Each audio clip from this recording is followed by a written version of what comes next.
खबर शामिल करते हैं सियालकोट से। Report Saqlain Rehman, anchor person PNP sports news. Sikandar Raza 24 अप्रैल 1986 को सियालकोट पंजाब में पैदा हुए। उन्होंने अपनी इब्तदाई जिंदगी सियालकोट में गुजारी और वहां की गलियों में ही टेप बॉल से क्रिकेट खेलना शुरू की थी।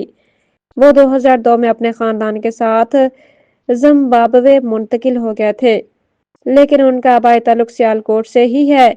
हाल ही में मार्च 2025 में वो 14 साल बाद पहली बार अपने आबाई शहर सियालकोट ईद मनाने भी आए। सिकंदर रजा जिम्बाब्वे की क्रिकेट टीम के मौजूदा कप्तान हैं। उनकी क़यादत में टीम ने T20 वर्ल्ड कप 2026 की तारीख रकम कर दी है। तारीखी कामयाबी वो पहले कप्तान हैं जिन्होंने जिम्बाब्वे को T20 वर्ल्ड कप के सुपर 8 मरहले में पहुंचाया। ऑस्ट्रेलिया के खिलाफ शानदार फतह। उनकी क़यादत में जिम्बाब्वे ने ऑस्ट्रेलिया को 23 रन से शिकस्त देकर वर्ल्ड कप का सबसे बड़ा उलटफेर कर दिया।